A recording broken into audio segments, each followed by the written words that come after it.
portrait and its impact on the soldier and the experience of war and the aftermath of war, not just for the soldier, but for the families and for the nation.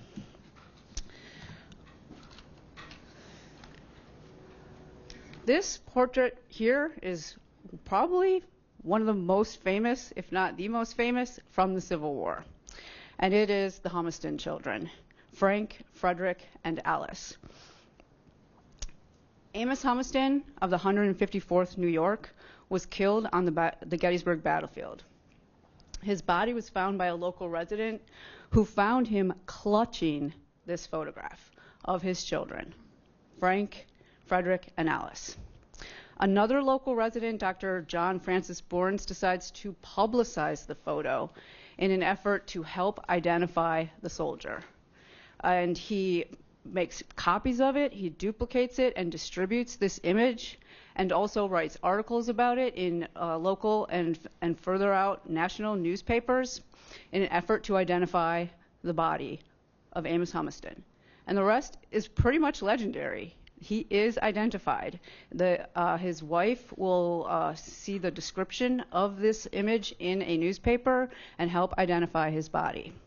This is a brand new use of photography, this sort of publicity campaign, and it will change the experience of the family's aftermath of war. It changes the experience of Amos Humiston's war, this power of this portrait. Hello. Why do you think photography is important for America? I think photography is important because it helps capture a lot of historical events. There has been historical events that have been not properly recorded, primarily due to the lack of proper photography evidence, and so I feel like that has a massive importance to just in general for historical reasons and just many others.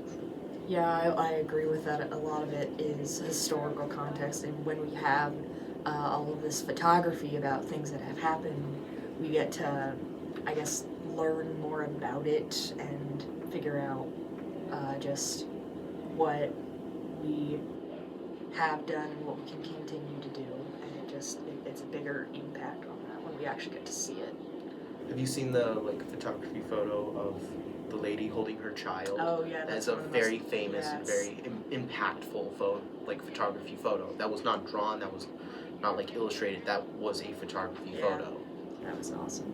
Okay. How did you become a photographer?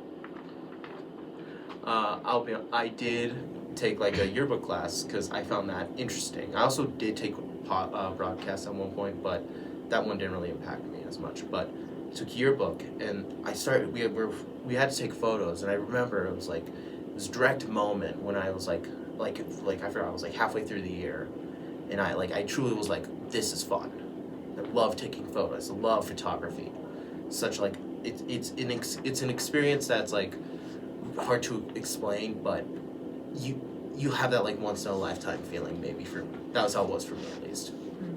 I was also in the same yearbook class as this guy over here, and I had never really taken a lot of photos beforehand, but again, as the class continued on, I became more and more enamored with photography, and it was so fun, and now I just start taking photos of everything, and I become that one person that's hold on, we gotta stop, I gotta take a picture of this really cool wall. So, and then it's just really fun. Tell us your name and what do you do? My name is Ben Crusher. I'm a beginning person in photography. Okay, perfect. What are the negatives in photography? I would say the negatives of photography would be how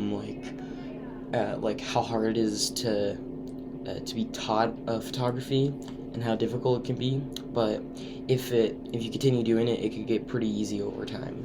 What is the hardest challenge you've had in photography? I would say probably setting up a good area to take a photo or something, so lighting and the environment and all that, make sure all looks good and stuff for my photograph. Okay.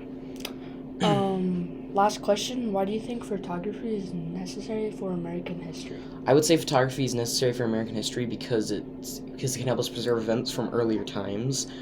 Because primary sources are really hard to come upon, so yeah, it can really help with that. Okay. Well, thank you for your time, and I appreciate it. It is my pleasure.